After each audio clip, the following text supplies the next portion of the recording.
कथा में वर्णन किया गया कि मानव का देह ले लेना सरल है, पर मानव के देह को प्राप्त करना, भगवत भजन करना, स्मरण करना कठिन है।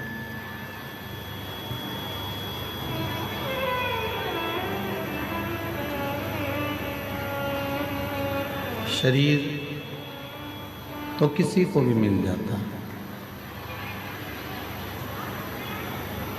पर उस शरीर का सदुपयोग हो जाए, वो शरीर सही जगह कार्य कर लाए, वो मूल्य।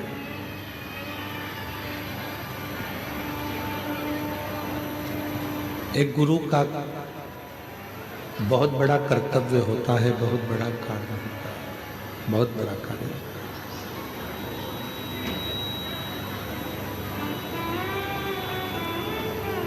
सच्चा जो गुरु होता है, जो सही गुरु होगा, वो अपने से कम और परमात्मा से ज्यादा जोड़ने का प्रयास करेगा।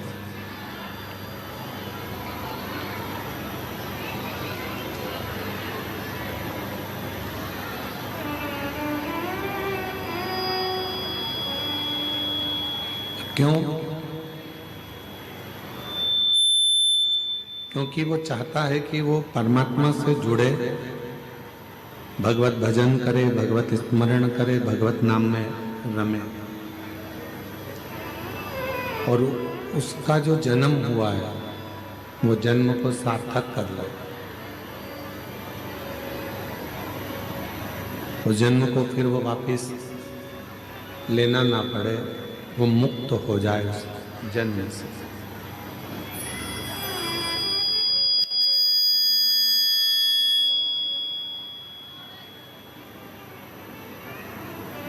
तो गुरु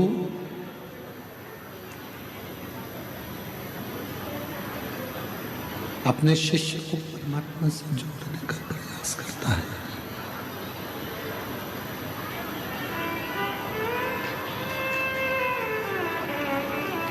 आवाज नहीं आ रही है अंदर पंडालों में।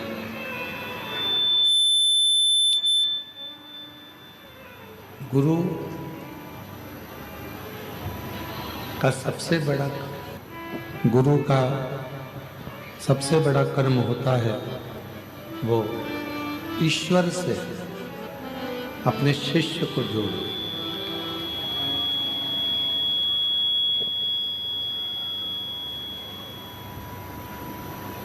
दंतेवाड़ा एक ऐसा क्षेत्र है,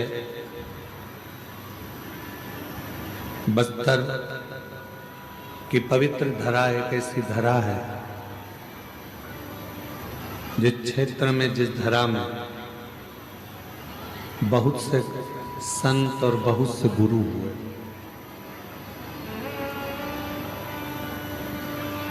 जिन्होंने अपने माध्यम से किसी भी तरह से लोग ईश्वर से जुड़े हैं, वो प्रयास किए।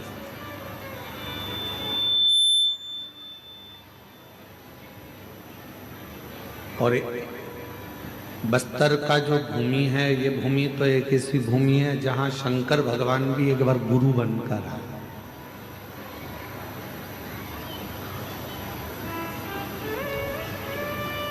जिनको शिव गुरु कहा है।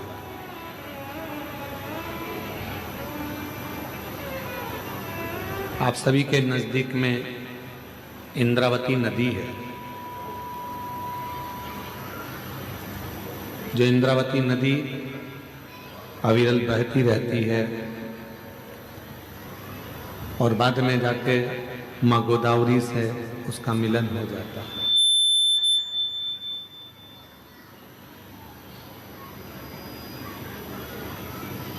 अब आप कितने पवित्र धरा पर रह रहे हैं, जरा यारा आपके हृदय में ये बात का स्मरण हो।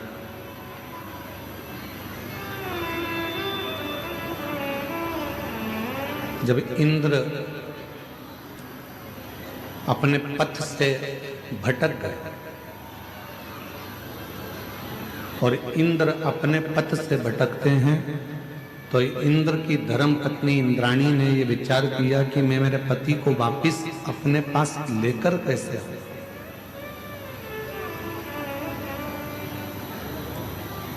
किस तरह से मैं अपनी पति को ला सकती हूं, वो कुछ ऐसा करूं कि मेरा पति वापिस मेरे पास आए, क्योंकि वो पथ से भटक चुका है, वो मार्ग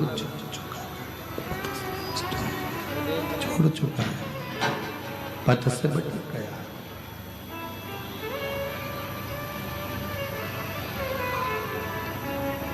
इंद्राणी भ्रमण करते करते इंद्राणी पृथ्वी पर आई और अपनी पृथ्वी पर आकर उसने ढूंढना प्रारंभ किया अपने पति को।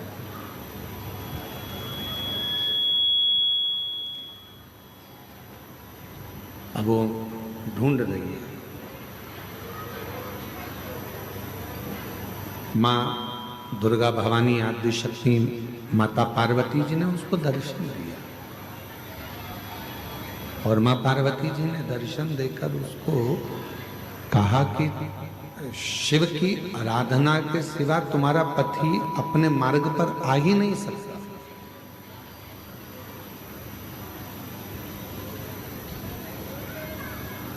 संसार सागर में केवल एक देव अधिदेव महादेव ऐसे हैं जो व्यक्ति पथ से भी अगर भटक रहा है तो उसको अपनी मंजिल तक पहुंचा ही देते हैं और वो अपने लायक स्वयं शिव अपने अनुकूल उसको बना ही लेते हैं।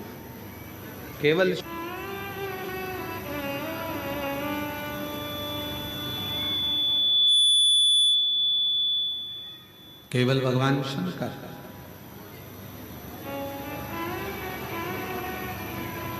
हम तो यहां तक कहेंगे इस आदिवासी वनवासी क्षेत्र के रहवासियों से, आप जो अपने कुल देवता का पूजन करते हो, आप अपने कुल देवी का पूजन करते हो, आप उनका स्मरण करते हो, मंत्र जाप करते हो, नाम जाप करते हो, नाम कीर्तन करते हो, तो हम तो आपसे कहेंगे कि प्रतिदिन भगवान शंकर को एक लोटा जल चढ़ाने का एक नियम बना, और जब आप एक लोटा जल चढ़ाने का नियम बना लोगे तो ये निश्चित है कि तुम्हारे घर का कोई भी व्यक्ति अपने पथ से नहीं भटकेगा, ना वो कभी गलत संगत में जाएगा, ना मदिरा में जाएगा, ना मांसाहार में जाएगा, ना गलत वृत्ति में जाएगा। वो गलत मार्ग की ओर जाएगा ही नहीं, वो गलत मार्ग की ओर पहुंचेगा ही नहीं। क्यों? क्योंकि शिव उसके मार्ग को सुलभ कर देते। क्यों? क्योंकि आज का जो नवयुवक है, आज के जो नवयुवक हैं, वो दो चीजों में उलझे पड़े हैं।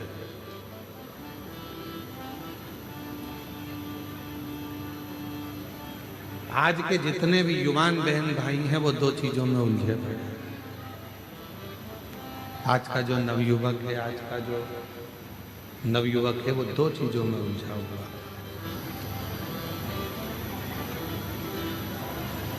और वो दो चीजों से बाहर भी नहीं निकल रहा, उसी में उलझा बैठा हुआ। और लोग चाहते हैं कि उसको उस उलझन से बाहर निकाल दिया जाए, फिर भी वो उस उलझन से नहीं निकल रहा।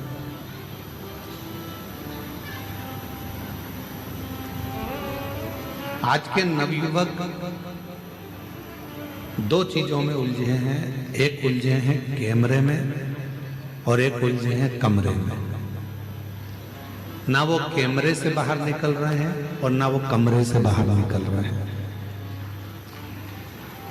जिस कमरे में वो रहते हैं, रात को 10 बजे आ रहे हैं, 11 बजे आ रहे हैं, 9 बजे आ रहे हैं, कब आ रहे हैं कोई भरोसा नहीं है। इसमें आवाज नहीं आ रही है तुम्हारे, सुनो कान लगा। कितनी बजे आ रहे हैं, कब आ रहे हैं, कोई भरोसा नहीं। कमरे में आते हैं और रुकते हैं, सुबह आराम से उठते हैं, 10 बजे 11 बजे उठ रहे हैं, काम पर गए, फिर वापिस आ गए, फिर सो गए। उनसे कमरा भी नहीं छूट रहा और कैमरा भी नहीं छूट रहा। कैमरे की लत तो आज के नवयुवकों में इतनी पड़ गई है कि बिना कैमरे के 1 मिनट नहीं रह सकते। दांत भी घिस रहे हैं तो भी कैमरा चालू है, मुख भी धो रहे हैं तो भी कैमरा चालू है। और उस कैमरे ने मालूम पड़ा एक दिन ऐसी जिंदगी खराब कर दी कि फिर किसी को मुख दिखाने के भी काबिल नहीं बच पाता। नवयुवक बच्चे, छोटा बच्चा है, सोता हुआ अच्छा लगता है। छोटा बच्चा जितना सोएगा माँ बाप को उतना अच्छा लगेगा। पर वही छोटा बच्चा जब बड़ा हो जाता है, कॉलेज में पहुंच जाता है, और वो बच्चा यदि कमरे में सोता हुआ पड़ा रहे तो माँ बाप को बिल्कुल अच्छा नहीं लगता। माँ बाप चाहते हैं कि मेरा बेटा कमरे से भी बाहर निकले और कैमरे से भी बाहर निकले और कुछ अच्छा कर दिखाए जिससे इस राष्ट्र का उत्थान हो।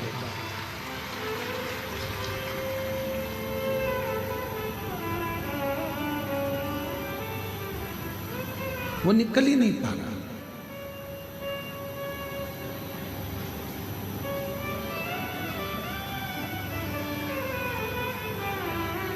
हम आपसे पूछें, ईमानदारी से बोलना, जितने जितने आप लोग बैठे हैं और जितने आस्था चैनल पर कथा सुन रहे हैं, फेसबुक यूट्यूब पर कथा सुन रहे हैं, घर के बड़े बच्चे हो चाहे घर के छोटे बच्चे हों चाहे बड़े बच्चे हों, जब तुम्हारे घर में मेहमान आते हैं, चाहे सास के रिश्तेदार आ जाएं, चाहे ससुर के रिश्तेदार आ जाएं, चाहे चाचा के रिश्तेदार आ जाएं, चाहे चाची के आ जाएं, काका जी के आ जाएं, काकी जी के, बुआ जी के, किसी के भी रिश्तेदार आ जाएं, 2 मिनट के लिए बच्चे उनके सामने आते हैं, हाथ जोड़ते हैं, इसके बाद फिर अपने कमरे में चले जाते हैं। कमरे से निकलते ही नहीं, कमरे से निकल ही नहीं पाता। फिर करते क्या है? क्या कोई पुस्तक पढ़ रहे हैं? क्या कोई अध्ययन कर रहे हैं? कुछ ग्रहण कर रहे हैं? नहीं, केवल वो एक मोबाइल पर दिन भर रील देख रहा है और रील बनाने का प्रयास कर रहा है।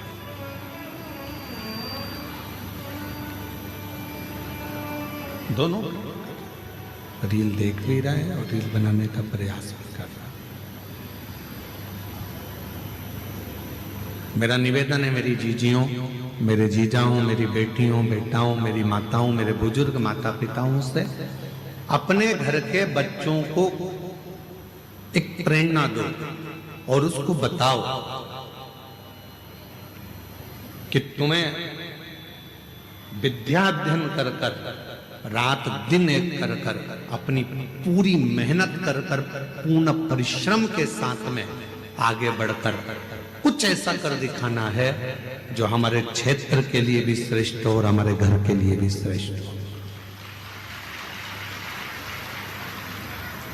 कुछ ऐसा कर दिखा।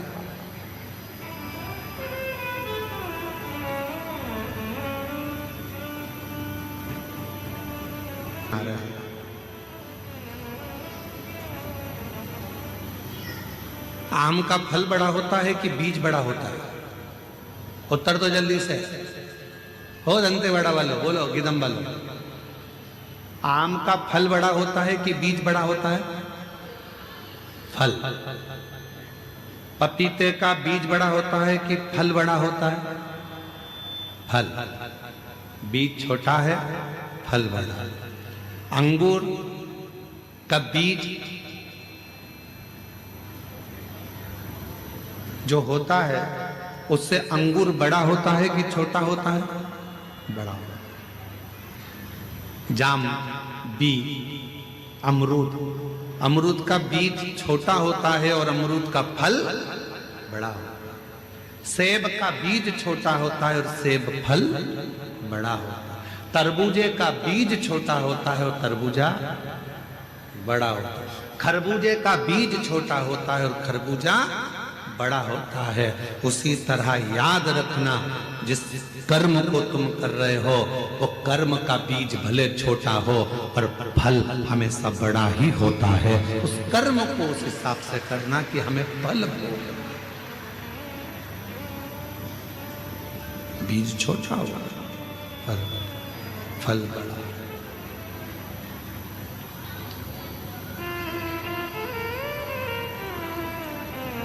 अच्छा कर्म करते चलो, उसका फल बहुत बड़ा मिलना, बहुत बड़ा फल मिलना। आज आप लोग कथा के पंडाल में बैठकर कथा सुनकर कर क्या रहे हो? छोटा सा बीज, शिव भक्ति का बीज अपने अंदर अंकुरित कर रहे हैं। भगवान शंकर पर विश्वास कर रहे हैं, शिव पर भरोसा कर रहे हैं। यहाँ जितने भी भक्त शिव पुराण की कथा को श्रवण करने के लिए आए, उनके अंदर एक विश्वास है, मैं कथा सुनने जाऊंगी, पंडाल में बैठूंगी और मेरा भोले बाबा मेरी मन की मुराद पूरी करेगा।